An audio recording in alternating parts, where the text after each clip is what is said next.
peu de temps, le matin viendra.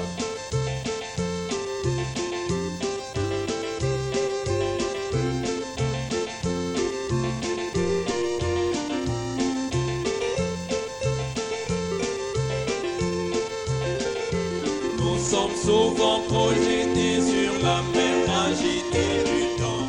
Les nuages sombres succèdent à l'éclairante lumière. Dans ce pays du jour parfait, quand les brumes sont enlevées, puis nous le comprendrons mieux dans peu de temps. Dans peu de temps, le matin viendra, quand tous les saints de Dieu seront rassemblés. Nous allons canter comme région, car nous le comprendrons mieux dans peu de temps.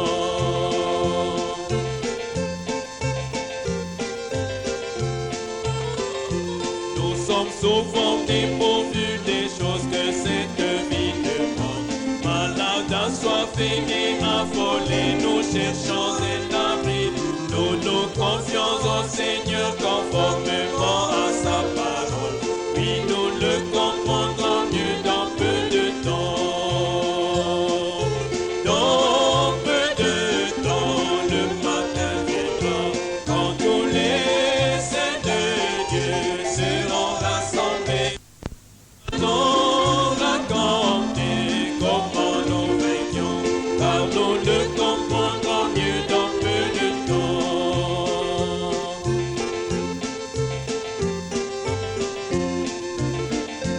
Nous avons partout des épreuves et nous ne comprenons pas la manière dont notre Dieu nous conduit vers la terre promise. Son œil veille sur nous et nous le suivons jusqu'à la mort, car nous le comprendrons mieux dans peu de temps. Dans peu de temps, le matin viendra, quand tous les saints de Dieu seront rassemblés. Nous allons raconter comment nous régnons, car nous le comprendrons mieux dans peu de temps.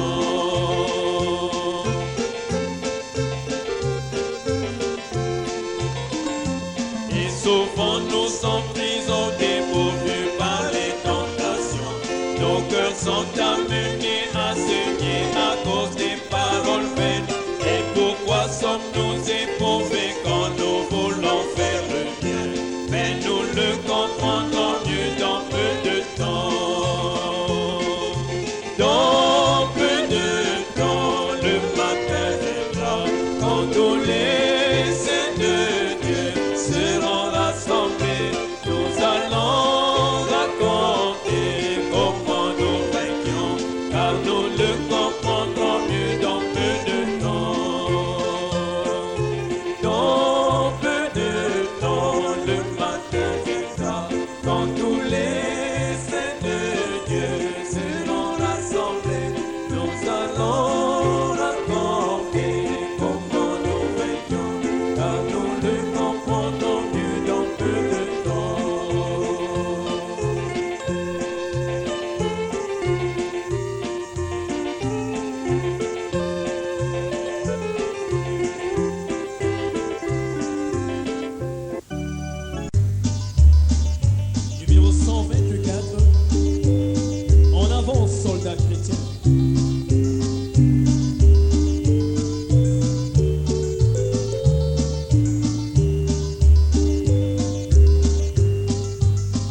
lui enlèvent la vie. C'est vrai, voilà le juge suprême. Je vois qu'ils leur ont ôté cette condamnation. Maintenant, ils vont être jugés de nouveau. Bien sûr qu'ils seront maintenant condamnés à perpétuité, ce qui fera 11 ans, et peut-être qu'ils seront mis en liberté conditionnelle. Ils sont coupables, certainement, ils sont coupables. Ils devraient être envoyés au pénitencier à perpétuité, mais on ne devrait pas leur enlever la vie. Aucun homme n'a le droit d'enlever la vie à un autre. Non, monsieur, je ne crois pas à ça. Absolument pas. Oh, ils disent, cependant, ils ne croient pas qu'ils sont en dehors de la volonté du Seigneur, parce que c'est tout ce qu'ils connaissent, tout ce qu'ils veulent entendre. Là, ils ont fermé leurs oreilles à la vérité. L'Égypte non plus n'a pas voulu reconnaître que cette bande d'exaltés là-bas était dans la volonté du Seigneur. Pourquoi aurait-il voulu s'intéresser à un fou venu du désert, avec une barbe qui pondait comme ça, et qui disait, « Pharaon, je viens au nom du Seigneur, relâche ces enfants !» Pharaon aurait dit, « Qui? Moi? Jetez-le dehors. » Voyez, moi, si tu ne le fais pas, le Seigneur Dieu va frapper cette nation. Encore là, ce vieux détraqué, renvoyez-le quelque part, laissez-le partir. Le soleil lui a cuit la cervelle. Voyez? Mais cela a amené le jugement, parce que cet homme était prophète, et qu'il avait l'ainsi dit le Seigneur. C'est exact. Il ne voulait pas croire ça. Rome non plus n'a pas voulu le croire. Mais c'est arrivé quand même. Israël n'a pas voulu croire que c'était le Messie. Comment cette bande de Galiléens? Ils ont dit, ne sont-ils pas tous Galiléens? D'où viennent-ils? Quelle sorte de gens fréquentent-ils? Les plus pauvres qu'on puisse réunir. Voilà les gens qu'ils fréquentent. Ce sont eux qui viennent l'écouter. Ces gens pauvres, ces gens qui ne savent rien du tout. Ils ne sont pas élus. Ce ne sont pas des intellectuels comme nous. C'est une pauvre bande. Vous entendez qu'on dit ça à propos du réveil actuel. Quelle sorte de gens les écoutent? Quelle sorte de gens vont à ces réunions? Qu'est-ce que c'est pour des gens? J'ai entendu un individu dire, il n'y a pas longtemps, eh bien, en quelque sorte, c'était le beau-père de Hope. J'étais en train de lui parler du baptême du Saint-Esprit. Il a dit, voyons, qui voudrait croire une chose pareille, à moins que ce soit une bande comme celle que tu as là-bas? Il a dit, fais qu'un tel, un homme d'affaires ici en ville, des plus méchants, que lui dise qu'il a reçu le Saint-Esprit, alors je le croirai. J'ai dit, ne vous inquiétez pas, il ne le dira jamais. Cet homme est mort sur le coup, sans Dieu, voyez? Faites attention à ce que vous faites. Faites attention à ce que vous dites. Vous voulez une vie digne de l'Évangile. C'est ça. Israël n'a pas cru cela, cette bande de gens. Ce fou, appelé Jésus de Nazareth, né, selon eux, illégitimement. Et les gens l'ont cru, parce qu'ils ont dit, ce n'était pas le sien. En effet, son père, c'est Joseph, et Marie allait avoir ce bébé avant même qu'il soit, alors, né illégitimement. Et qu'est-ce qu'il est? Rien qu'un fou. C'est un de ces drôles de gars. N'allez pas l'écouter. Qu'ont-ils fait? Ils envoyaient leur âme en enfer. Ils ont pris, Jésus a dit, laissez-les tranquilles. Si un aveugle conduit un aveugle, ne tomberont-ils pas tous les deux dans la fosse? C'est vrai, ils ne le savaient pas. Ils ne voulaient pas le croire. Ils ne le pouvaient pas. Ils ne pouvaient pas voir comment le fait de rejeter des gens simples avec un message simple, pouvait réduire une grande nation en ruine. Maintenant, écoutez, ils n'ont pas pu comprendre ça. Un groupe de gens simples, tout à fait ordinaires. Vous savez, la Bible dit que les gens ordinaires écoutaient Jésus avec joie. Il y a un petit quelque chose qui m'est arrivé au Mexique, il n'y a pas longtemps. Le général Valdena, un élu de Dieu, un jour, la lumière a brillé sur son sentier dans l'une des réunions. Ce grand combattant catholique, l'un des plus hauts généraux au Mexique, est venu humblement à l'autel et a reçu le baptême du Saint-Esprit. Il est retourné au Mexique. Il a réclamé à grands cris que je vienne là-bas. Finalement, j'ai décidé d'y aller. Le Seigneur m'y a conduit. J'ai eu une vision. J'en ai parlé à ma femme. J'y suis allé. Sur ce, comme il était l'un de leurs principaux généraux, un général à 4 étoiles, il est allé au quartier général du gouvernement. Et vous savez, eux, là-bas, ils sont durs à l'égard des protestants. Ainsi, il savait que ça allait être une réunion exceptionnelle. Alors il est allé là-bas et a pris une milice pour assurer la sécurité. Puis, ils ont réservé le grand stade. Ils allaient me faire venir de cette façon. C'est le gouvernement qui me faisait venir. Alors, à ce moment-là, l'évêque, l'un des grands évêques de l'Église catholique est allé vers lui, vers le gouverneur, et a dit, « Monsieur, j'ai appris que vous alliez faire venir un non-catholique. » Il a dit, « Oui, et alors ?» Eh bien, il a dit, « Vous ne pouvez pas avoir ici un homme comme ça. Ce gouvernement n'a jamais été connu pour faire une telle chose. » Eh bien, il a dit, « Maintenant, c'est chose faite. » Il a dit, en effet, il a dit, « Cet homme a une bonne réputation. J'ai appris que des milliers de personnes viennent l'écouter. Le général Valdena est l'un de mes amis intimes. » Il a dit, et il y avait, le président lui-même est protestant, vous savez, méthodiste. Donc il a dit, cet homme a une bonne réputation, autant que je le sache. Il a dit, le général Valdena, ici, s'est converti sous le ministère de cet homme. Il a dit, en effet, pour autant que je le sache, c'est une personne de bonne réputation. Il a dit, des milliers de personnes, prétend-on, vont venir l'écouter. Et l'évêque a dit, monsieur, de quelle sorte de gens s'agit-il ? Juste des ignares. Voilà ceux qui vont écouter une personne comme celle-là.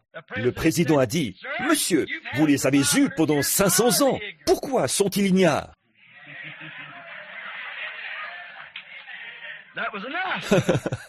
Il n'en fallait pas plus. C'était réglé. Oh là là, ça leur a coupé le sifflet. Oui, monsieur. Ah oui. Puis, quand ce petit bébé est ressuscité des morts, j'ai envoyé un messager à la suite de cet homme. La dame disait en espagnol, « Le bébé est mort ce matin à 9 heures. » Et il pleuvait à verse. Chaque soir, nous avions environ 10 000 convertis à Christ. Le soir précédent, un vieil homme aveugle avait recouvré la vue sur l'estrade. Oh, 3 ou 4 fois la grandeur de ce tabernacle, et à peu près haut comme ça. De vieux châles et de chapeaux posés là. Et pour me faire entrer, ils m'ont fait descendre sur la piste avec des cordes. Je me suis simplement avancé là et j'ai commencé à prêcher par la foi. Billy est venu, il a dit, « Papa, il va falloir que tu fasses quelque chose avec cette femme. » Il a dit, « J'ai 300 huissiers postés là. Ils n'arrivent pas à arrêter ce petit bout de femme qui pèse à peine 45 kilos. Une jolie petite dame, à peu près grande comme ça, qui avait environ, peut-être son premier bébé. Je dirais qu'elle avait 23 ou 25 ans. Elle était debout là, ses cheveux pondaient, elle tenait un petit bébé. Elle s'élançait en avant pour atteindre cette ligne. Les hommes la repoussaient. Elle leur grimpait par-dessus avec son bébé sur la hanche, comme elle pouvait. Elle leur passait entre les jambes n'importe comment. Ils l'attrapaient là-haut et devaient la chasser de l'estrade. Et il n'avait pas de quart de prière à lui donner. Il a dit, « Papa, si je la laisse venir là avec un bébé mort et sans quart de prière. » Et il a dit, « Les autres qui sont là sont restés debout ici 2 ou 3 jours sous la pluie et le soleil. Et si on la laisse passer devant eux, il a dit, cela va créer des histoires. » J'ai dit, « D'accord. » Frère Moore était là, et il est un peu chauve comme moi. J'ai dit, « Elle ne sait pas qui est qui. Il y a tellement de personnes. » J'ai dit, « Envoie et 2 ou 3 frères. Un des frères qui viennent du tabernacle ici. Il est maintenant parti pour la gloire. Je n'arrive pas sur le moment à me rappeler son nom, mais il était debout à l'arrière. Alors j'ai dit, « Frère Moore, va prier pour ce bébé. Elle ne saura jamais qui c'est. Si c'est moi ou toi, vas-y donc. De plus, elle ne parle pas anglais. » Alors frère Moore a dit, « D'accord, frère Branham. » Il s'en est allé. J'ai dit, comme je le disais, j'ai vu alors un petit bébé mexicain devant moi qui riait. J'ai dit, « Attends un instant. » Et j'ai dit, « Laissez passer cette petite dame. » Il a dit, « Papa, je ne peux pas faire ça. » J'ai dit, « J'ai une vision, Billy. » Il a dit, « Oh, là, c'est autre chose. » Alors, nous avons ouvert un passage parmi la foule, comme cela, et l'avons fait passer. La voilà qui arrive et tombe à genoux, son chapelet à la main. J'ai dit, « Levez-vous. » Alors j'ai dit, « Père Céleste, maintenant, je ne sais pas ce que tu vas faire. Je ne sais pas si tu veux simplement que je satisfasse cette femme en priant pour le bébé ou quoi.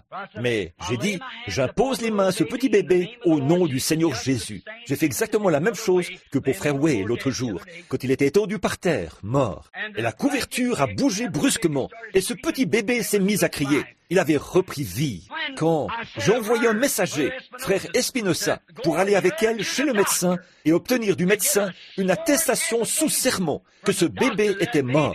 C'était environ 22 heures ce soir-là, qu'il est mort ce matin-là à 9 heures, dans son cabinet de pneumonie. Il a obtenu du médecin une déclaration sous serment. Les journaux ne pouvaient pas taire l'affaire, vous savez. Alors ils sont venus me trouver. Ils m'ont interrogé. Ils m'ont dit, il a dit, « Pensez-vous que nos saints pourraient aussi faire ça ?» J'ai dit, « S'ils sont vivants. » Oh, il a dit, « Vous ne pouvez pas être un saint avant votre mort. » C'est ça, vous voyez? Et les gens, vous voyez, l'autre jour, lorsqu'ils ont fait l'éloge de cette religieuse dans le journal, donc une nouvelle sainte est morte. Oh, il y a 100 ans ou quelque chose comme ça. Ils l'ont maintenant canonisée. Ils ont fait d'elle une sainte. Ils ont dit qu'elle était revenue des morts et qu'elle avait prié pour une personne malade qui avait la leucémie. N'était-ce pas ça? C'était dans l'un des magazines. Pensez simplement comment ils essaient de monter ça en épingle, alors qu'il y a des centaines et des centaines de cas juste sous le nez des gens ici. C'est quoi ça? C'est un moyen de faire entrer l'Église protestante directement dans leur jeu. Voyez, la faire réfléchir. Par contre, les véritables œuvres du Seigneur qui sont parfaitement confirmées et démontrées, ça, ils se gardent bien d'en parler dans le journal. C'est ça. Ils ont reçu une invitation et l'ont refusée. Oui, monsieur, ils ne peuvent pas comprendre comment un message simple, des gens simples, comment le fait de rejeter une telle chose peut les amener dans le chaos. Une femme m'a dit à Grants Pass dans l'Oregon, il y a un certain temps, c'était une fille catholique qui était venue là pour condamner et faire un article. Elle était journaliste. Elle avait un paquet de cigarettes dans la main. Elle a dit, « Je voudrais vous parler. » J'ai dit, « Que voulez-vous dire ?» Elle a dit, « Je voulais vous poser quelques questions à propos de cette religion que vous avez. » Et j'ai dit, « Qu'est-ce que vous voulez demander ?» Et elle a dit, « Par quelle autorité faites-vous ceci ?» J'ai dit, « Au nom de Jésus-Christ, d'après un appel divin. » Et elle a continué en faisant la maligne. J'ai dit, juste un instant. Elle a dit, s'il fallait que je m'associe à cette bande d'ignards là-bas, elle a dit, je ne voudrais même pas être chrétienne. Elle a dit, et si on raconte que ces gens vont diriger la terre un jour. Elle a dit, j'espère ne pas être ici. J'ai dit, ne vous inquiétez pas, vous n'y serez pas. J'ai dit, vous n'avez pas à vous inquiéter à ce sujet. Mais enfin, a-t-elle dit, tout le désordre qu'il y a là, et s'écrit. J'ai dit, et vous prétendez être catholique? Elle a dit, oui. J'ai dit, saviez-vous qu'il a fallu que la Vierge Marie reçoive le Saint-Esprit et qu'elle parle en langue et qu'elle danse dans l'Esprit de la même manière qu'eux avant que Dieu l'accepte? Vous l'appelez la mère de Dieu. Elle a dit, c'est absurde. J'ai dit, juste un instant, je ne suis pas censé regarder la Bible. J'ai dit, alors, comment saurez-vous si quelque chose est la vérité ou non? Elle a dit, je crois mon Église sur parole. J'ai dit, ceci, c'est la parole de Dieu. La voici. Je vous mets au défi de la regarder. Et Marie était là avec eux, dans la chambre haute. Et elle a reçu le baptême du Saint-Esprit comme les autres. Et vous l'appelez la mère de Dieu. J'ai dit, alors, vous appelez ça de la racaille, de la foutaise? J'ai dit, ne vous inquiétez pas, vous n'y serez pas. Vous n'avez pas besoin de beaucoup vous inquiéter, si c'est ça tout votre souci. Vous feriez mieux de vous inquiéter de votre âme pécheresse, ma fille. Et je l'ai laissé partir. Maintenant, pensez à tout ceci. C'est quelque chose de simple. Dieu le rend si simple. Comment Akab? Comment Jézabel? Comment ces gens qui pensaient qu'Élie était un sorcier, qui pensaient qu'il était un spirit, comment ont-ils pu faire ça? Même Akab a dit, voici celui qui a tiré tous ses ennuis à Israël. Il a dit, c'est toi qui as tiré ces ennuis à Israël. Comment cette nation aurait-elle pu penser qu'en rejetant ainsi le message d'un homme barbu qui ne portait pas de vêtements de sacrificateur et autres, cela amènerait sa condamnation? Comment l'Égypte, qui dirigeait le monde, avec ses pharaons, sa classe et sa dignité, le monde n'a plus jamais retrouvé cette place en ce qui concerne la science et les autres choses. Comment pouvait-il penser qu'en rejetant un vieux prophète de 80 ans, avec une longue barbe, des cheveux gris, qui arrivait là d'un pas décidé, lui, un fugitif, il est arrivé là avec un message. Soit tu les laisses partir, soit Dieu va détruire cette nation. Comment Pharaon le pouvait-il? Tu vas m'obéir, Pharaon. Pharaon a dit, obéir? Oh, lui, Pharaon? Et ce vieillard, ce vieux détraqué, pensait-il, rejeter un gars comme lui, conduirait à la destruction d'une nation? Mais c'est ce qui est arrivé. Oh là là, arrêtons-nous, faisons une pause quelques instants et prions. Réfléchissons, en quel jour vivons-nous? Où en sommes-nous? C'est un autre âge moderne et scientifique. On ferait bien de réfléchir. Peut-être, arrêtez-vous et priez un petit moment et réfléchissez un petit peu. Vous vous sentirez mieux une fois que vous l'aurez fait. C'est vrai. Un chrétien n'est pas un outil ou une quelconque clé mécanique au sein d'un énorme régime religieux. C'est vrai. Un chrétien n'est pas un quelconque outil qui maintient une organisation religieuse en mouvement. Un chrétien Ça, ce n'est pas un chrétien. Un chrétien, voilà, c'est d'être semblable à Christ. Et un chrétien ne peut pas être un chrétien avant que Christ soit entré dans cet homme, que la vie de Christ soit en lui. Cela produit alors la vie que Christ a vécue.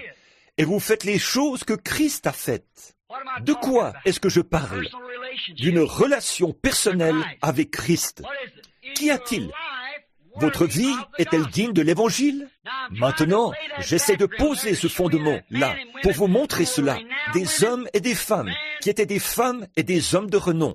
La Bible en parle. Avez-vous remarqué? Dimanche soir dernier, il y a quelque chose que j'ai oublié d'inclure.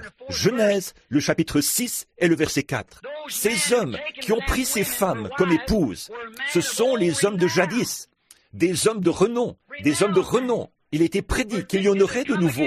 Ce qui arriva du temps de Noé arrivera pareillement à l'avènement du Fils de l'homme. Des hommes de renom prenant des femmes, pas des épouses, des femmes, allant après une autre chair. Regardez en Angleterre, il y a 2 ou 3 semaines. Regardez aux États-Unis, regardez partout. C'est rempli de prostitution. De grands hommes à des postes importants, très élevés, amènent la honte sur la nation parce qu'ils courent après les femmes. Ce grand homme, là, en Angleterre, un genre de chef de guerre, eh bien, avez-vous remarqué, il avait une jolie épouse. Il y avait là sa photo. Regardez cette prostituée russe, habillée très sexy, qui se met en avant pour exhiber sa chair de femme. Et cet homme s'est laissé prendre. Ce dont nous avons besoin aujourd'hui, ce sont des fils de Dieu. Nous avons besoin d'hommes au gouvernement qui soient des fils de Dieu. C'est vrai. C'est pourquoi un bon roi pieux arrêterait toutes ces bêtises. Il n'y aurait pas de ficelle à tirer. C'est comme David. Il a mis fin à ça. Assurément. Parce qu'il était roi. Et il y avait seulement la vraie manière de faire.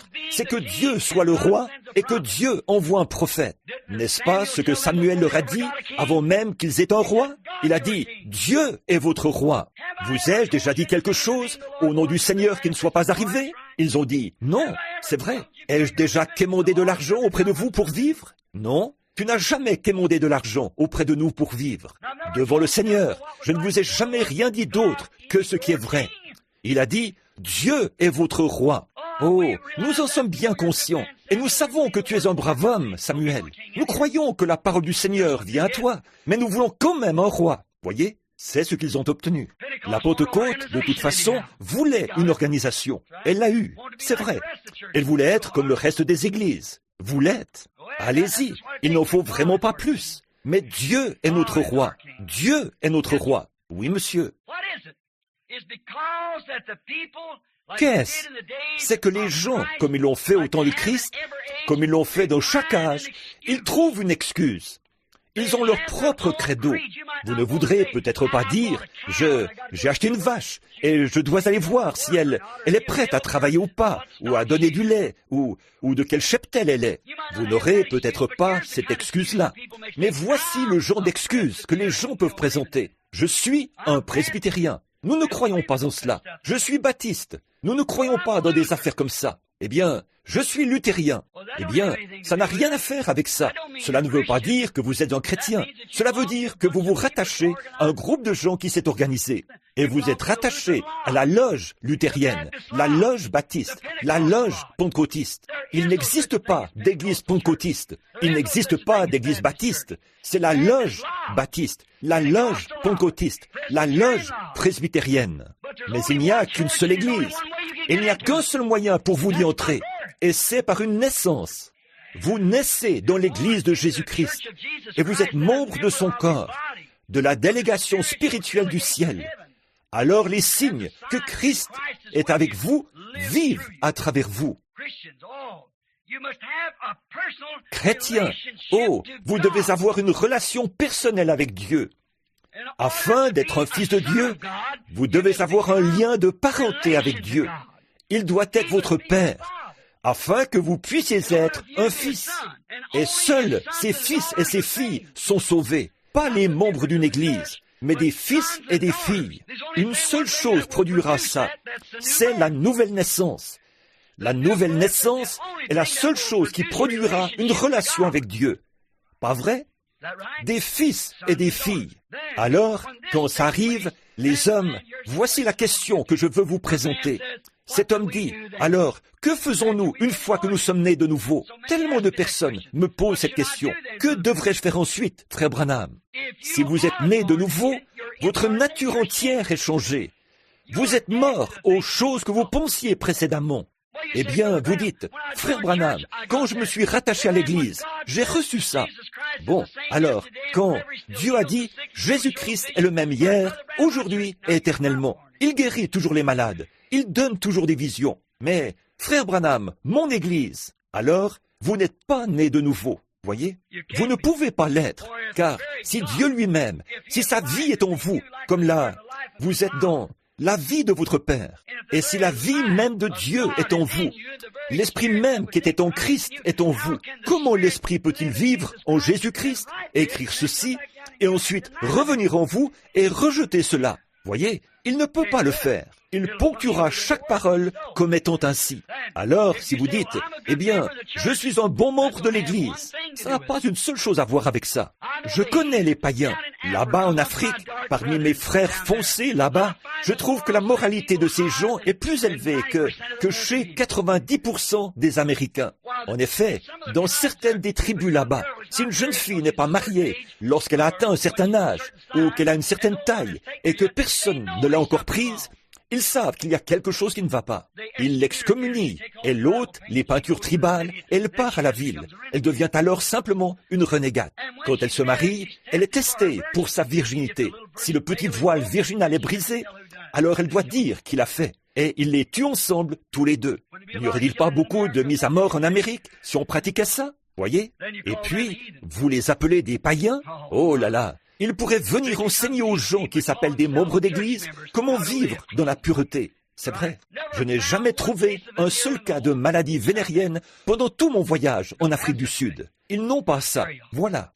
Vous voyez, c'est juste nos manières de faire, souillées et ordurières. À nous les Blancs, c'est vrai, nous nous sommes éloignés de Dieu.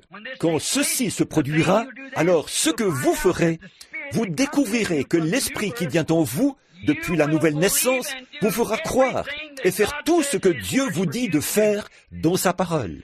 Et tout ce que la Bible indique que vous devez faire, vous le ponctuerez d'un amen. Et vous n'arrêterez pas jour et nuit jusqu'à ce que vous la receviez. C'est vrai, c'est vrai. Et pendant tout ce temps, vous porterez le fruit de l'Esprit par-dessus tout. Ça, c'est certain. Vous dites, est-ce que je parlerai en langue? Peut-être que oui, et peut-être que non. Est-ce que je jubilerai? Peut-être que oui, peut-être que non. Mais il y a une chose que vous ferez certainement. Vous porterez le fruit de l'Esprit. Et le fruit de l'Esprit, c'est l'amour, la joie, la paix, la foi, la longanimité, la douceur, la bonté, la patience. Votre tempérament colérique ne sera pas « Ouh !» Souvenez-vous bien de ceci. Quand vous avez ça, cela empoisonne le Saint-Esprit et l'éloigne de vous. Voyez? Quand vous en arrivez au point où vous voulez vous chamailler avec toutes les personnes que vous rencontrez, il y a quelque chose qui ne va pas. Quand vous en arrivez au point où un ministre lira dans la Bible que c'est faux de faire une certaine chose, et vous, souvenez-vous bien de ceci, il n'y a là absolument aucun christianisme. Alors, c'est à leurs fruits que vous les reconnaîtrez. C'est ce que Jésus a dit. Voyez, si c'est la parole et que Dieu l'a dit, cet esprit en vous va s'aligner sur cette parole chaque fois, parce que l'authentique Saint-Esprit s'alignera sur la parole, parce que la parole est vie et esprit. Jésus a dit, mes paroles sont vives, et si vous avez la vie éternelle et qu'il est la parole, comment la parole peut-elle rejeter la parole? Voyez, quelle sorte de personne feriez-vous de Dieu?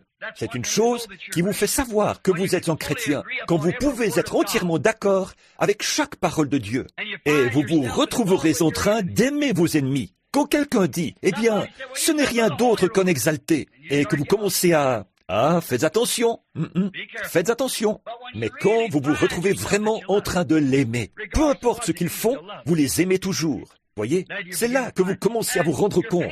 Et votre patience va de cette longueur-là jusqu'à n'avoir simplement plus de limites. Si quelqu'un dit continuellement des choses à votre sujet, eh bien, peu m'importe ce que vous dites, ne vous laissez pas troubler.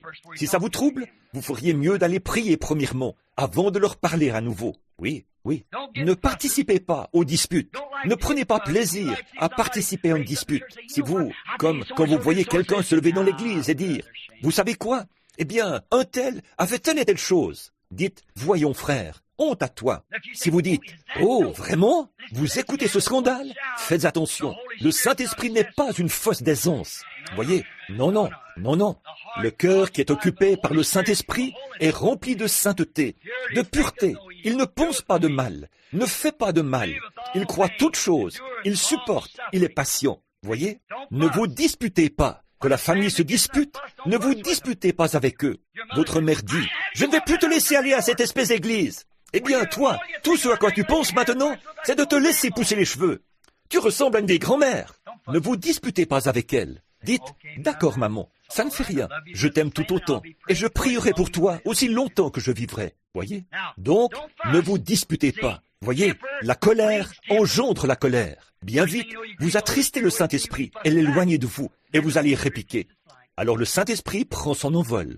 La colère engendre la colère, et l'amour engendre l'amour. Soyez remplis d'amour. Jésus a dit, à ceci tous connaîtront que vous êtes mes disciples, quand vous avez de l'amour les uns pour les autres. C'est le fruit du Saint-Esprit, l'amour. Et saviez-vous que vous êtes vous-même un petit créateur? Vous le savez? Certainement. Vous avez vu des gens en compagnie desquels vous aimez vous trouver. Vous ne savez pas pourquoi. Tout simplement ce genre de personnes aimantes. Avez-vous vu ça? Tout empreint de gentillesse. Vous aimez être en leur compagnie. Ils créent cette atmosphère par la vie qu'ils vivent, leur manière de parler, leur conversation. Et puis, vous avez vu ceux que chaque fois, vous cherchez à éviter. Tout le temps, ils veulent parler de quelque chose de mauvais et dire du mal de quelqu'un. Vous dites, oh là là, les voilà qui arrivent. Ils vont se mettre à critiquer quelqu'un, là. Il est ici maintenant. Il va parler de cet homme-ci. Tout ce qu'ils vont faire, c'est raconter des plaisanteries grossières, ou quelque chose sur les femmes, ou quelque chose comme ça. Vous détestez être en leur compagnie. Voyez, ils créent quelque chose. Apparemment, des gens assez sympathiques, mais ils créent cette atmosphère. Et les choses qui occupent vos pensées, les choses que vous faites, vos actions, les choses dont vous parlez, créent une atmosphère. Je suis allé dans le bureau d'un homme ici en ville, et cet homme est administrateur, ou plutôt diacre, dans une bonne église. Je suis entré là pour voir cet homme à propos d'une certaine affaire. Et il y avait là une radio qui jouait à plein tube ce rock'n'roll ou ce twist, quelque chose comme ça. Et je pense qu'il y avait dans son bureau 40 affiches de femmes nues. Maintenant, à quoi bon relever qu'il est diacre ou autre chose? Faites-moi voir ce que vous regardez, ce que vous lisez, et le genre de musique que vous écoutez, vos fréquentations, et je vous dirai quelle sorte d'esprit est en vous. Voyez? Eh oui, vous entendez un individu dire, moi, faire telle et telle chose. Cette bande, souvenez-vous bien de ceci. Peu m'importe ce qu'il dit. Ses paroles parlent plus fort. Ses actions parlent plus fort que tout ce qu'il pourrait bien dire. Il pourrait témoigner et dire qu'il est chrétien, c'est sûr, et peut-être faire n'importe quoi. Mais observez simplement le genre de vie qu'il vit. Ça montre ce qu'il est. Maintenant, pourriez-vous imaginer un homme avec une vie comme ça qui dise « Croire à la guérison divine, c'est bon pour les imbéciles. C'était il y a bien des années. Ça n'existe pas aujourd'hui. » Est-ce une vie digne de l'Évangile qui dit que Christ fut blessé pour nos transgressions et que par ses meurtrissures nous avons été guéris? Vous dites « Mais je suis diacre. » Peu m'importe. Vous pourriez être évêque. Quand j'ai entendu l'évêque Sheen dire ça à la radio, il y a environ 2 ans en venant ici, après, je ne l'ai plus jamais écouté. Quand il a dit qu'un homme qui croit essaie de vivre d'après cette Bible était comme quelqu'un qui essaie de marcher à travers des eaux boueuses. L'évêque Sheen. Et sur ce, d'ajouter, quand j'arriverai au ciel, vous savez quoi? Quand je rencontrerai Jésus, je vais lui dire, je suis l'évêque Sheen. Et il dira, oh oui, j'ai entendu ma mère parler de toi. Du paganisme, des hommes qui blasphèment contre cette parole. Que Dieu soit miséricordieux. Je ne suis pas juge. Voyez, cette parole est la vérité. C'est vrai. Et l'Esprit de Dieu reconnaîtra ses propres écrits. Il est identifié par ses écrits. Il parle de lui. Et vous êtes identifié en les croyant. Et il vous donne vos lettres de recommandation qui vous identifient. Ne vous disputez pas avec les autres et n'ayez pas ces disputes de famille. Comme je l'ai dit, l'amour engendre l'amour et la colère engendre la colère. Maintenant, observons. Regardez Jésus juste un instant. Il était votre exemple. J'espère que vous ne devenez pas trop fatigué. Regardez. Regardons Jésus, juste un instant. Il était notre exemple. Il l'a dit. Car je vous ai donné un exemple, afin que vous fassiez aux autres comme je vous ai fait. Maintenant, observez, quand il est venu dans le monde, alors qu'il n'y avait plus ou autant d'incrédulité dans le monde qu'il y a toujours eu, cela ne l'a même pas ralenti. Il a continué à prêcher comme si de rien n'était, et à guérir comme si de rien n'était. Cela ne l'a pas du tout dérangé.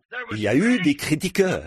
Cet homme a été critiqué depuis l'époque où il était bébé jusqu'à sa mort sur la croix. Est-ce que ça l'a arrêté? Non, monsieur. Quel était son but? Faire toujours ce que le Père a écrit. Faire toujours ce qui lui est agréable. Regardez Jésus. On peut bien parler de nous qui nous humilions, alors que Dieu lui-même est devenu un bébé, plutôt que de venir dans un petit berceau, quelque part dans un foyer respectable. Il est né là, au-dessus d'un tas de fumier, là-bas, dans une étable, au milieu de veaux qui mugissaient. On l'a enveloppé de l'ange, pris sur le cou d'un bœuf, de son joug, le plus pauvre qui soit, et pourtant le Créateur des cieux et de la terre.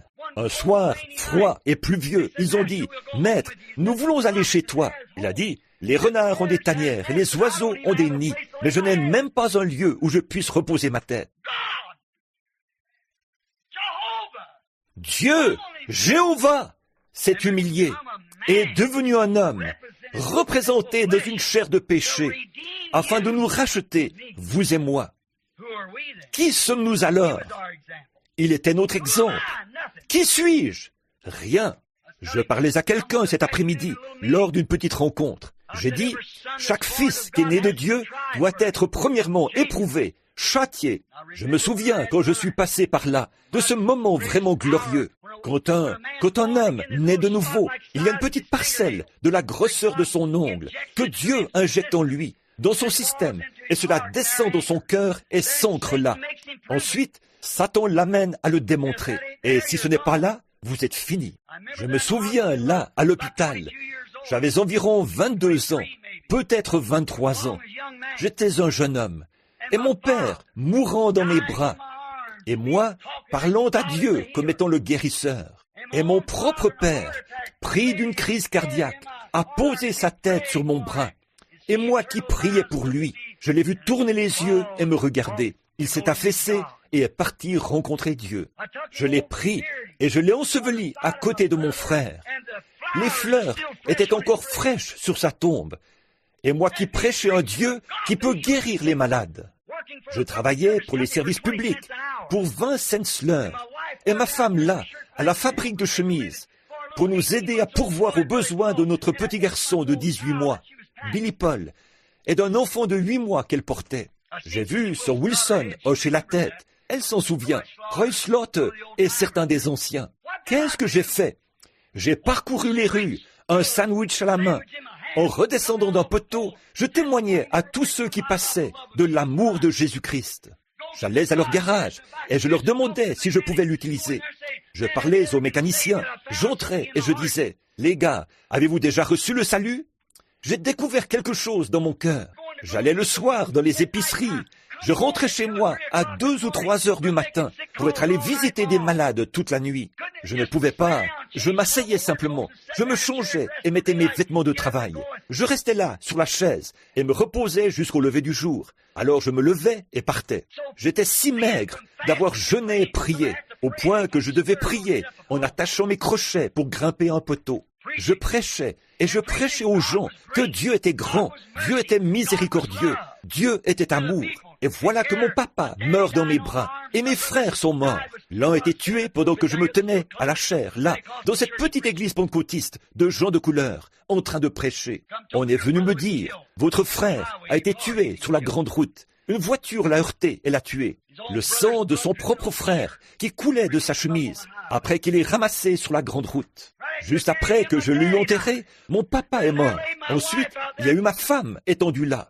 Puis je suis parti pour venir ici à ce tabernacle. D'ici, là où se trouve cette estrade, j'ai dit aux gens 6 mois avant que ça arrive, il va y avoir une inondation. Et j'ai vu un ange prendre une perche et mesurer 6,70 mètres sur la rue Spring. Sandy Davis et les autres qui étaient assis là se sont moqués et ont dit, mon garçon, en 1884, il y a eu seulement environ 20 ou 25 centimètres. C'est quoi qui te parle? J'ai dit, ce sera ainsi, parce que j'ai eu une de ces transes, et ça m'a été dit, et ce sera là. Et aujourd'hui, il y a une marque à la rue Spring indiquant une hauteur de 6,70 mètres d'eau. J'ai dit, j'ai navigué au-dessus de ce tabernacle, et je l'ai fait. Pendant ce temps-là, ma femme est tombée malade. J'ai prié pour elle, et je suis venu au tabernacle. Les gens s'attendaient à la voir. J'ai dit, elle est mourante. Oh, tu dis ça parce que c'est ta femme. J'ai dit, non, elle est mourante. Je suis allé là-bas, et j'ai prié, et j'ai prié, et j'ai prié. J'ai tendu mes mains. Elle m'a saisi la main. Elle a dit, Billy, je te rencontrerai en ce matin-là. Tiens-toi là-bas. Elle a dit, réunis les enfants et rencontre-moi à la porte. J'ai dit, commence simplement à crier, Bill, j'y serai. Voyez, et elle s'en est allée. Je l'ai déposée là, à la morgue. Je suis rentré chez moi pour m'étendre. Et à ce moment-là, le petit Billy Paul habitait chez Madame Breuil et les autres. Il était si malade. Le médecin attendait sa mort d'un instant à l'autre. Moi qui priais pour Billy. Et voici frère Franck qui arrive et qui vient me chercher. Il a dit, ton bébé est mourant, la petite fille. Je suis parti à l'hôpital. Le docteur Adair ne voulait pas me laisser entrer. Il a dit, elle a la méningite. Tu ramèneras ça, Billy Paul. Il a demandé à l'infirmière de me donner une sorte de produit rouge que je devais prendre pour me calmer, une sorte d'anesthésique. Je leur ai demandé de quitter la pièce et j'ai jeté ça par la fenêtre. Je suis sorti en douce par la porte de derrière et je suis descendu au sous-sol. Le bébé était couché là, dans le pavillon d'isolement de l'hôpital, ses petits yeux remplis de mouches comme cela. J'ai pris la mousseline de la vieille moustiquaire, je les ai chassés et je l'ai placée au-dessus d'elle. Je me suis agenouillé, j'ai dit, « Oh Dieu, mon papa et mon frère reposent là-bas et les fleurs sont sur leur tombe. Hope repose là-bas et voici mon bébé qui est mourant. Ne la reprends pas, Seigneur. » Il a juste tiré le rideau, comme pour dire, « Tais-toi, je ne veux pas du tout t'écouter. » Il ne voulait même pas me parler. Alors, si lui ne voulait pas me parler, c'était le moment pour Satan de le faire. Il a dit, « Je pensais que tu disais qu'il était un Dieu bon. À propos de quoi cries-tu comme ça? Tu n'es qu'un jeune homme. Regarde autour de toi, dans cette ville. Chaque fille et chaque garçon que tu as fréquenté pense que tu as perdu l'esprit. C'est le cas. Cependant, il ne pouvait pas me dire que Dieu n'existe pas, parce que je l'avais déjà vu. Mais il m'a dit qu'il ne se souciait pas de moi. Je suis resté assis là toute la nuit, toute la journée. J'ai dit ça à Dieu. Qu'est-ce que j'ai fait? Montre-le-moi, Seigneur. Ne permets pas que l'innocent ait à souffrir à cause de moi, si j'ai fauté. Je ne savais pas qu'il était en train de m'éprouver. Mais chaque fils qui vient à Dieu doit être éprouvé. J'ai dit, dis-moi ce que j'ai fait. Je le rectifierai. Qu'ai-je fait d'autre que prêcher pendant toute la journée et pendant toute la nuit, et simplement lui donner continuellement ma vie? Qu'est-ce que j'ai fait? Satan a dit, c'est vrai, tu vois maintenant que c'est à toi que ça arrive. Et tu leur as dit à tous que tu croyais qu'il est un grand guérisseur. Et ton bébé est étendu là, en train de mourir. Il refuse même d'écouter. Ta femme est morte d'une pneumonie tuberculeuse. Tu as dit qu'il pouvait guérir des cancers. Et il reste là. Maintenant tu dis qu'il est bon. Et combien il est bon pour les gens. Qu'en est-il de toi? Alors, je me suis mis à l'écouter. C'est le raisonnement. J'ai pensé, c'est vrai. Il a dit, il pourrait dire, tu n'as pas besoin de prononcer la parole. Il te suffirait de regarder ton bébé et il vivrait. J'ai dit, c'est vrai. Et avec tout ce que tu as fait pour lui, voilà ce qu'il fait pour toi. J'ai dit, c'est vrai. J'ai commencé à réfléchir. Alors quoi? Voyez, tout commençait à s'effondrer quand ça a passé par le raisonnement. Mais quand c'en est arrivé à cela, c'était bien accroché. Ça n'a pas bougé de là. J'étais presque sur le point de dire, alors j'arrête. Mais quand finalement je me suis détaché de toute la puissance des raisonnements, alors c'en est arrivé à cette vie éternelle, cette nouvelle naissance. Que serait-il arrivé si ça n'avait pas été là? Que serait-il arrivé? Nous ne nous serions pas connus les uns les autres, comme nous nous connaissons maintenant. Cette Église n'aurait pas été ici, comme ceci.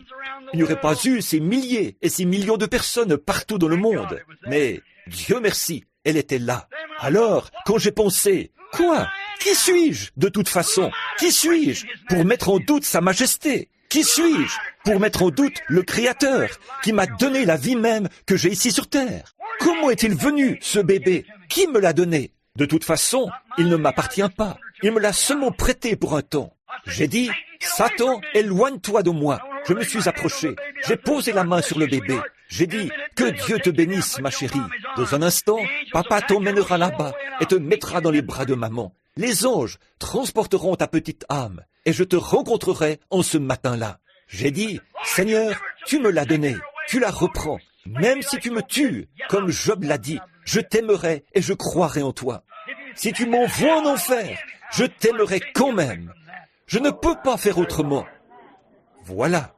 Si cela avait été seulement intellectuel, tout se serait effondré. C'est pour ça que vous devez avoir une relation personnelle.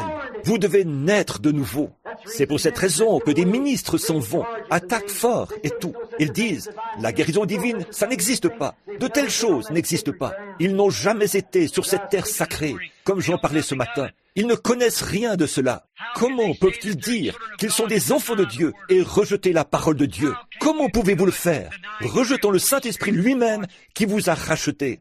Oh, souvenez-vous bien de ceci. Jésus s'est humilié jusqu'à la mort pour vous. Il n'a pas fait d'histoire. Quand ils lui ont craché au visage, il n'a pas craché en retour. Quand ils lui ont arraché la barbe, il n'a pas arraché la leur. Quand ils l'ont frappé sur un côté du visage et sur l'autre, lui ne les a jamais frappés. Il a prié pour eux. Il a continué son chemin humblement. Il était un exemple d'humilité.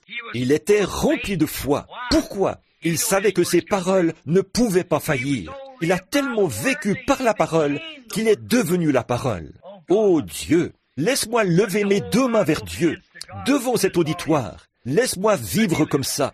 Que cette parole devienne ainsi, que moi et cette parole soyons la même chose. Que mes paroles soient cette parole. Que la méditation de mon cœur, qu'il soit dans mon cœur, dans ma pensée, qu'il attache ses commandements au poteau de mon intelligence, qu'il les attache au poteau de mon cœur, que je ne vois que lui. Quand la tentation survient, que je vois Christ. Quand les choses vont mal, que je ne vois que lui. Quand je me prépare et que l'ennemi essaie de me pousser à me mettre en colère, que je vois Jésus. Qu'est-ce que lui ferait? Il était tellement dans la parole que lui et la parole sont devenus la même chose. Regardez bien. Il n'avait pas besoin de faire des histoires. Il savait que lui et la parole étaient la même chose. Il savait qu'il était la parole de Dieu, manifestée, et que le commandement de Dieu conquérait finalement le monde. Il connaissait cela, sa parole. Il avait la foi. Il savait où il en était. Il n'avait pas à discuter et dire « Hé, vous pouvez venir par ici. » Le diable a dit « Maintenant regarde, tu peux accomplir des miracles. Tu sais que tu as une grande foi. Tu peux accomplir des miracles. Je te construirai un édifice 2 fois plus grand que celui d'Oral Roberts. Parce que les gens vont tous, la seule chose que tu as à faire, montre-leur, saute de ce bâtiment ici, lance-toi en bas, parce qu'il est écrit, vois-tu, les anges te porteront de peur qu'une fois ton pied ne heurte contre une pierre. Voyez? Il savait qu'il avait la puissance, il savait qu'il pouvait le faire. Il savait que c'était en lui, mais il ne voulait pas l'utiliser avant que Dieu le lui dise. Voyez, il voulait que ce soit Dieu en lui, que ce soit la parole en tout. Et il savait que lorsqu'il disait quelque chose, c'était la parole de Dieu. Et même si les cieux et la terre passaient, cette parole vaincrait un jour. Il ne faisait pas d'histoire ni de remue-ménage. Il a prononcé uniquement les paroles de Dieu. Chaque parole qui sortait de ses lèvres était la parole ointe de Dieu. Ne serait-ce pas merveilleux si nous pouvions dire cela? Ma parole et la parole de Dieu sont pareilles. Ce que je dis, il l'honore, parce que je ne fais rien qu'il ne me le dise premièrement. Oh, voilà votre exemple. Voilà une vie digne de l'Évangile. Pas ces sacrificateurs, tellement instruits et raffinés, bardés de titres, qui se tenaient là, faisant de longues prières, et qui dévoraient les maisons des veuves, et s'emparaient des places élevées dans l'assemblée.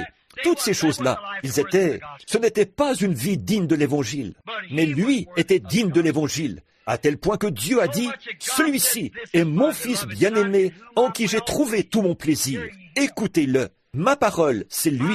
Il est ma parole. Lui et moi, nous sommes une seule et même chose. Savoir. Maintenant, regardez bien ceci. Il savait que sa parole vaincrait finalement le monde. Il savait d'où venait sa parole. Il savait qu'elle ne pourrait jamais faillir. C'est la raison pour laquelle il a dit, « Les cieux et la terre, l'un et l'autre, passeront, mais ma parole ne faillira jamais. » Voyez, il pouvait dire ça. C'était un homme en qui lui et la parole de Dieu sont devenus une seule et même chose. Il leur a dit, « Tu devrais faire ceci et cela. » Il a dit, « Qui peut me déclarer coupable de péché? Qui peut m'accuser? Le péché, c'est l'incrédulité. Si c'est par le doigt de Dieu que moi, je chasse les démons, par qui vos fils les chassent-ils? Voyez, ce n'était pas ça.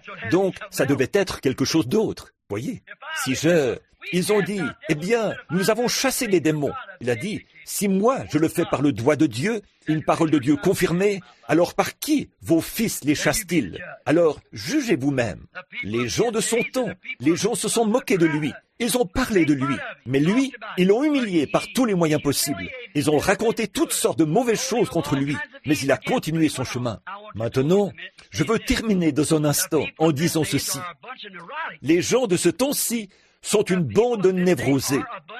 Les gens de ce temps-ci sont une bande de névrosés. Ils ont peur de prendre les promesses de Dieu.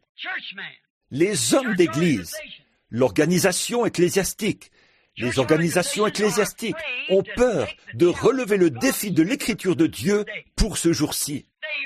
Ils se rendent compte que leurs conditions modernes et l'évangile social qu'ils prêchent ne pourront pas répondre aux défis de cette heure-ci. Pas plus que Samson ne pouvait y répondre dans sa condition. Il fallait Dieu. Et voici le programme qui a promis cela. Je vais y venir dans un instant. Je veux m'arrêter sur ce mot un instant. Bien qu'ils se disent chrétiens, ils adoptent des credos humains pour remplacer la parole de Dieu. Ils peuvent prendre le credo parce que c'est l'homme qui l'a fait. Mais ils ont peur de placer leur foi là-bas, dans le Dieu qu'ils prétendent aimer. C'est vrai. Et alors vous dites que cette vie est digne de l'Évangile? C'est impossible, bien qu'ils soient des membres d'Église. Mais ce n'est pas digne de l'Évangile. Assurément pas. L'Évangile, Jésus a dit, allez par tout le monde et prêchez l'Évangile à chaque créature. Ces signes accompagneront les croyants. Et quand vous refusez d'admettre qu'ils doivent accompagner les croyants, comment pouvez-vous avoir une vie? Peu importe, il se peut que vous ne disiez jamais un vilain mot. Il se peut que vous gardiez tous les 10 commandements. Ça n'a rien à voir du tout avec ça. Ce n'est toujours pas digne de l'Évangile. Voyez, c'est impossible. Ces sacrificateurs ont gardé ça, et pourtant, ils n'étaient pas dignes. Il a dit, vous avez pour père le diable. Qui aurait pu toucher à l'un de ces hommes? Une seule trace de culpabilité, et ils auraient été lapidés sans pitié. Des hommes saints. Et Jésus a dit, vous avez pour père le diable. Quand l'Évangile leur a été présenté,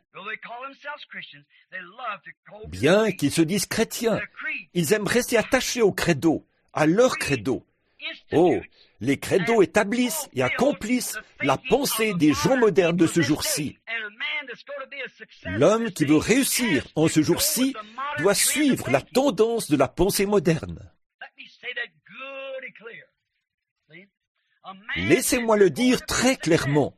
Voyez, l'homme, si vous voulez réussir, vous devez suivre la pensée moderne de ce jour-ci. Cela, partout où ils vont, ils disent, « Oh, n'est-il pas adorable? N'est-il pas merveilleux? Il peut se tenir là, beau droit, et il ne nous garde jamais plus de 15 minutes. » Et notre pasteur n'est pas toujours en train de nous réprimander sévèrement à propos de ces choses. Honte à ce pasteur! Tout homme qui peut se tenir à la chair et regarder le péché de ce jour-ci sans s'élever là contre, il y a quelque chose qui ne va pas chez cet homme. Il n'est pas digne de l'évangile qu'il prétend prêcher. C'est vrai. Donc, en faisant ça, il se trouve des excuses, en disant, maintenant regardez, mon assemblée, un homme est venu ici il n'y a pas longtemps, à une certaine grande église, et il était en train d'écrire une thèse. Et il a dit, j'écris sur la guérison divine. Il a dit, frère Branham, nous vous aimons dans notre dénomination. C'est l'une des plus grandes dénominations, une des grandes de la nation ou du monde. Et il a dit, nous vous aimons dans cette dénomination. Il était précisément ici, à la Villa Jefferson. Mais il a dit, je viens m'informer à propos de cette guérison divine. Il a dit, il n'y a vraiment qu'une seule erreur que mon église relève. Voyez, il a dit, vous fréquentez trop de pentecôtistes. J'ai dit, eh bien, vous savez, c'est vrai. J'ai dit, c'est vrai. Vous savez, j'ai toujours cherché une occasion pour m'éloigner d'eux. J'ai dit, je vais vous dire, je vais venir dans votre ville, faites en sorte que votre église me parraine. Oh, il a dit, il ne le ferait pas. J'ai dit, c'est ce que je pensais. C'est ce que je pensais. Il a dit, vous voyez, ma dénomination n'est pas prête à soutenir ça. C'est tout autant une excuse que je viens de me marier ou j'ai acheté une paire de bœufs. Peu m'importe combien de diplômes de docteur vous avez et combien d'estime vous recevez de votre dénomination. Cette sorte de ministère n'est pas digne de l'évangile qui est écrit dans ce livre. C'est vrai. Tout membre d'Église qui prendra parti pour de telles affaires et qui se dira chrétien et aller là-bas et vivre, et les femmes qui se coupent les cheveux et qui portent des vêtements que la Bible leur dit de ne pas porter, les hommes qui se conduisent comme ils le font maintenant, ayant l'apparence de la piété, prenant des boissons alcoolisées, fumant des cigares, se mariant plusieurs fois et devenant diacres de l'Église et même pasteurs, et ainsi de suite, et les gens qui tolèrent de telles choses. Cette sorte de vie n'est pas digne de l'Évangile. Une femme qui va prendre le téléphone, qui fait des commérages et commence à faire des histoires dans l'Église et des choses comme cela, ce n'est pas une vie digne de l'Évangile que nous allons représenter. Toute personne qui met la division dans une Église et commence une querelle de clans et des choses comme cela n'est pas digne de l'Évangile que nous prêchons. C'est exact. C'est une apparence de piété, tout en reniant ceux qui ont fait la force, la puissance de Dieu qui vous empêche de faire de telles choses. Remarquez maintenant, ils ne le font pas. Ils ne veulent simplement pas le faire. Ils ont l'excuse que leur Église ne croit pas en cela. Eh bien, mais Jésus dirait à un homme ce soir, il parlerait à son cœur et dirait, « Je veux que tu partes prêcher le plein évangile. Mon Église ne soutient pas cela, Seigneur. Excuse-moi, si tu le veux bien. J'ai une charge importante. Tu sais, je suis pasteur de l'une des plus grandes églises de cette ville, Seigneur. Oh, nous louons ton nom là-bas. Oui, monsieur, bien sûr, je ne peux pas faire ça. » La même excuse, la même chose. Alors, ils ne viennent pas au festin spirituel de sa parole promise confirmée. Jésus n'a-t-il pas dit, où sera le corps, là s'assembleront les aigles? Les aigles, pas les buses par contre, les aigles. Là où il y a la saleté et la charogne, alors les buses s'assemblent. Mais où sera la viande propre et fraîche? Là s'assembleront les aigles. Voyez, assurément, où sera la parole, la nourriture d'aigle? Là, ils s'assembleront. Donc, ils ne viennent pas au festin spirituel auquel ils sont invités. Est-ce que vous croyez que Dieu a donné à l'Amérique une invitation ces 15 dernières années à participer à un grand réveil, un festin spirituel? Sont-ils venus? Non, monsieur. Non, monsieur. Alors, en refusant de venir, est-ce que cette vie est digne de l'Évangile? Bien qu'ils disent avoir. Quand un homme est venu vers moi, il n'y a pas longtemps, s'est assis à table et a dit, « Frère Branham, je veux vous tendre la main par-dessus la table. Un homme important, je veux vous serrer la main. Je vous aime. » J'étais dans une église et je l'ai entendu prêcher. Il a dit, « Je vous aime. Je crois que vous êtes le serviteur de Dieu. » J'ai dit, « Merci, docteur. Moi aussi, je vous aime. » Il a dit, « Je veux vous dire combien je vous aime en tant que frère. » Et il a dit, « Vous voyez ma petite reine assise là, ma femme? Vous vous souvenez d'elle? » J'ai dit, « Oui. » Il a dit, « Le médecin lui avait donné 2 semaines à vivre à cause d'un cancer sarcome. Et vous êtes venu dans cette ville et vous avez prié pour elle. Vous avez levé les yeux et avez eu une vision. Vous m'avez de nouveau regardé et vous avez dit, « Ainsi dit le Seigneur, elle guérira. » Il y avait une grande tache sur son dos, enfoncée comme ça, et ça ressemblait à un énorme, comme la partie du sein d'une femme rentrée vers l'intérieur, sur son dos, juste sur sa colonne vertébrale. Aujourd'hui, il ne reste même pas une tache. Il a dit, « Ma reine est assise là, bien en vie aujourd'hui. » Il a dit, « Comment puis-je ne pas vous aimer pour avoir prié cette prière de la foi? Comment puis-je m'empêcher de croire que vous êtes un serviteur du Seigneur quand vous m'avez vu et que vous avez dit exactement ce qui allait arriver? » Il a dit, « Maintenant, j'ai quelque chose pour vous, frère Branham. » Il a dit, « Je suis rattaché à la plus grande ligue pentecôtiste qui existe. » J'ai dit, « Oui, monsieur, je sais. » Il a dit, « Il n'y a pas longtemps, j'ai parlé avec les frères et ils m'ont dit d'entrer en contact avec vous et de vous dire que c'était dommage que vous ayez offert ce ministère donné par Dieu à un groupe de gens de la Cambrousse et tout. » J'ai dit, « Vraiment? » Il a dit, oui, il a dit, Dieu a envoyé ce ministère pour toucher les points névralgiques, les endroits importants, bien en vue. J'ai vu tout de suite que c'était le diable qui parlait. J'ai pensé, eh oui, saute de cette montagne et montre-leur. Tu sais, saute du haut de ce bâtiment. Voyez? Je me suis dit, conduis-le juste un petit peu plus loin. Ma vieille mère avait coutume de dire, si on lâche la bride à une vache, elle se mettra elle-même la corde au cou. J'ai dit, vraiment? Oui, il a dit, c'est dommage, mais qu'est-ce que vous faites? Il a dit, qu'est-ce que vous êtes? Aujourd'hui, c'est à peine si vous pouvez vous payer un repas. Et il a dit, regardez Oral Roberts et les autres qui sont venus se joindre et se sont lancés avec le 100e du ministère que vous avez. Regardez ce qu'ils ont. J'ai dit, oui, c'est vrai. Voyez? Et il a dit, mon groupe vous acceptera. Nous vous accepterons immédiatement parmi nous, comme l'un de nos frères. Ils vous donneront tous la main d'association. Et nous affrèterons un avion. Nous vous donnerons un salaire de $500 par semaine, ou plus, si vous voulez. Et nous vous enverrons dans toutes les grandes villes du pays. C'est arrivé en plein là, à Phoenix en Arizona, à table, assis l'un en face de l'autre. Et il a dit, et nous payerons vos... Il a dit, alors que le monde extérieur, que les dignitaires, les gros bonnets, les gens de la haute, il a dit, vous parlez toujours des gens qui sont sur le pavé. Nous avons les gens qui tiennent le haut du pavé. Il a dit, qu'ils voient la main du Seigneur. Alors, je les laisserai emmener ma femme et d'autres qui pourront prouver que les choses que vous dites s'accomplissent. J'ai dit, oui, ce serait formidable. Maintenant, voyez, cet homme est dans la position d'un docteur en lettres, docteur en droit. Il écrit des livres, voyez, docteur en littérature, un bon écrivain, un homme bien, voyez. Il ne connaissait pas l'écriture. Saviez-vous que cet ange qui accomplissait ce genre d'œuvre n'est jamais allé à Sodome? Il est resté avec le groupe qui avait été appelé à sortir. Abraham, lui, ne le savait simplement pas. Je l'ai laissé parler. Je suis resté là un petit moment. Je voulais juste voir ce qui se cachait là-dessous. J'ai dit, eh bien, qu'est-ce qu'il faudrait que je fasse? Il a dit, eh bien, frère Branham, la seule chose, d'après eux, nous en avons discuté. Il y a certaines choses, quelques petites choses sans importance, que vous enseignez, qu'il faudrait juste laisser de côté. J'ai dit, par exemple quoi, frère? Oh, il a dit, votre baptême, vous savez, vous baptisez un peu comme les unitaires, quelque chose comme ça. Il a dit, des petites choses comme ça. J'ai dit, oh, j'ai laissé dire. Et il a dit, la preuve initiale, et les femmes prédicateurs, et juste quelques petites choses comme ça. J'ai dit, ah bon? J'ai dit, vous savez, je suis étonné qu'un serviteur de Dieu demande à un autre serviteur de Dieu, après m'avoir rendu hommage comme vous l'avez fait, et m'avoir appelé un prophète, en sachant que la parole du Seigneur, ou la révélation de la parole, vient au prophète. Et vous faites volte-face, Dr. Pope. Cela n'est pas le reflet de votre intelligence remarquable.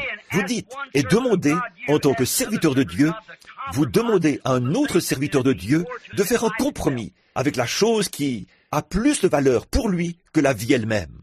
J'ai dit, non, frère Pope, en aucune manière je ferai ça.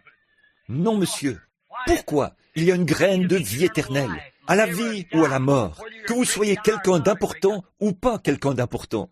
L'autre jour, j'ai passé par, sans vouloir manquer d'égard envers ces deux hommes, j'ai regardé, et là, à Tulsa, dans l'Oklahoma, il y avait une grande affiche présentant l'ouverture prochaine du nouveau complexe d'Oral Roberts, d'un séminaire pour former des ministres. Ça va coûter, et je connais Demas Shakarian, frère Carl Williams, et les autres membres de son conseil d'administration. 50 millions de dollars, avec un bâtiment de 3 millions de dollars. Un jeune pentecôtiste pour qui Dieu a beaucoup fait. J'ai pensé, moi, avec un séminaire, dès le départ, je suis contre. Et ça disait l'emplacement futur du grand séminaire d'Oral Roberts. J'ai continué à rouler. Il y avait là un grand édifice moderne. Et dire qu'Oral Roberts, alors dans une petite tente en lambeaux, était venu à ma réunion à Kansas City, au Kansas. Ça disait l'emplacement futur de Tommy Osborne. Oh, mes amis, un édifice d'environ 3 ou 4 millions de dollars qu'on construisait là comme ça. Et là, Tommy Osborne, l'un des meilleurs hommes chrétiens. C'est un véritable homme envoyé par Dieu. Il s'est tenu là, de l'autre côté de la rue. Lui, un jeune homme nerveux, un jeune homme et une jeune fille dans une voiture. Il roulait là, il est sorti. Il a dit, frère Branham, j'étais là et j'ai vu quand ce fou furieux s'est précipité là. Et je vous ai vu pointer votre doigt vers son visage et dire, au nom de Jésus-Christ, sors de lui. Je l'ai vu tomber en travers de vos pieds. Après avoir donné sa prophétie, disant, ce soir, je t'enverrai gicler au beau milieu de cet auditoire de 6500 personnes. Il a dit, je vous ai vu vous tenir là et dire, sans jamais élever la voix, au nom du Seigneur, parce que tu as défié l'Esprit de Dieu. Ce soir, tu tomberas par-dessus mes pieds. Il a dit, je te montrerai par-dessus les pieds de qui je tomberai. Et j'ai dit, sors de lui, Satan. Il est alors tombé à la renverse et a cloué mes pieds au sol. Il a dit, Dieu est Dieu, frère Branham, c'est tout. Il a dit, je me suis barricadé dans une maison pendant 2 ou 3 jours. Il ne mâche pas ses mots, il est prêt à le raconter. Il n'en a pas honte. Il a dit, vous pensez que j'ai un don de guérison? J'ai dit, oublie ça, Tommy. Tu as été envoyé pour prêcher l'évangile. Va le prêcher. Va avec frère Bosworth là.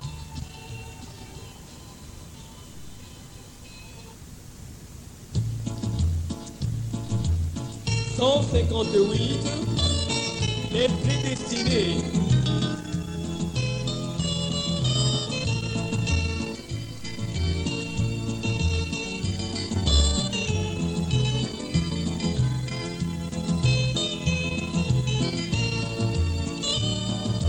Tous étant de l'éternité lointaine, car nous sommes les fils de Dieu vivant, prédestinés à la vie éternelle. Nous avons la vie sauvée.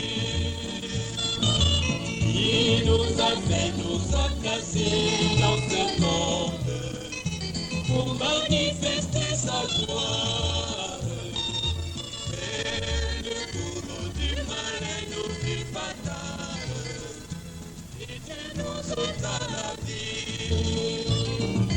Pour compter son grand amour pour nous, Jésus